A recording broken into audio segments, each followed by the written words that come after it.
Question है the mass density of a spherical galaxy varies as k/r over a large distance r from its center. In that region a small star is in a circular orbit of radius capital R, then the period of revolution t depends on r. यहाँ पे एक large Galaxy है जिसमें बहुत सारे ऐसे stars होंगे, तो यहाँ पे इसका जो रेडियस है वो क्या दे रखा है आपको, स्मॉल आर दे रखा है ये।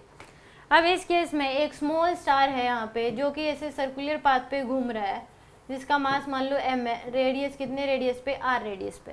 तो ये बताना है कि इसका टाइम पीरियड क्या होगा। सर्कुलर पाथ पे घूम रहा है यानी कि f जो सेंट्रीपिटल फोर्स होगा वो किसके बराबर हो जाएगा, mv²/r के, इसके बराबर हो जाएगा, mv²/r के बराबर होगा। सेंट्रीपिटल फोर्स जो इसके ऊपर लगेगा वो एज क्या हो जाएगा, किसके बराबर, जो ग्रेविटेशन फोर्स लगेगा वो क्या होगा, इसके सेंट्रीपिटल फोर्स के बराबर। तो इस केस में इसका मास हमें निकालना पड़ेगा कि इसका टोटल मास जो है कितना होगा इस स्फीयर में, r के रेडियस के स्फीयर में।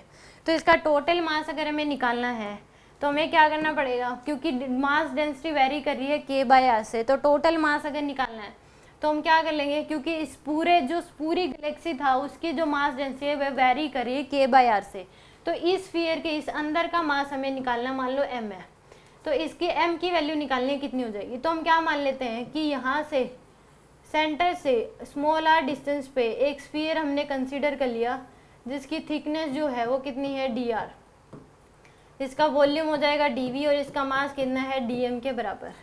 तो यहाँ से हमारे पास जो dm की वैल्यू है वो कितनी हो जाएगी आपके पास, dm की वैल्यू होगी डेंसिटी इंटू में dv, तो dm इक्वल टू डेंसिटी की value k/r, volume mass density यही है हमारे पास, मास डेंसिटी दे रखी है रो इंटू आर, dm की वैल्यू हो जाएगी डेंसिटी इंटू वॉल्यूम इंटू में dv की वैल्यू हो जाएगी 4πr² इंटू में dr।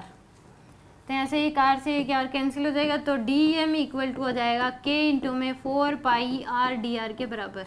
तो दोनों साइड इंटीग्रेट कर दो, यह आ जाएगा m इक्वल टू आ जाएगा आपके पास 4πk इंटू में r²/2, और लिमिट पुट करोगे आप 0 से लेके कैपिटल R तक, तो आ जाएगा 4πk r²/2, तो 2 से 2 कैंसिल, इंटू में पाई है, तो 2πk r², ये आपके पास क्या आ गया, मास आ गया इस स्फीयर का जिसके अराउंड ये घूम रहा है, r रेडियस के स्फीयर का मास आ गया आपके पास इतना।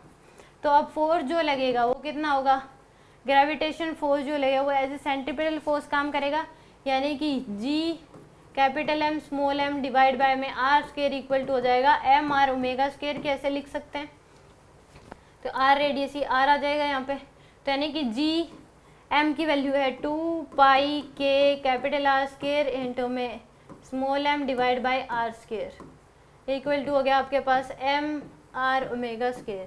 तो r² से r² कैंसिल,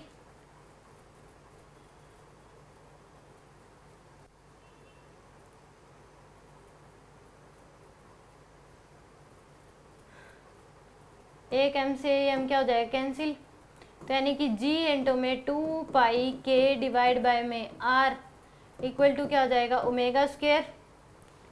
ये आ गया आपके पास g इंटू में 2πk इक्वल टू क्या हो गया आपके पास,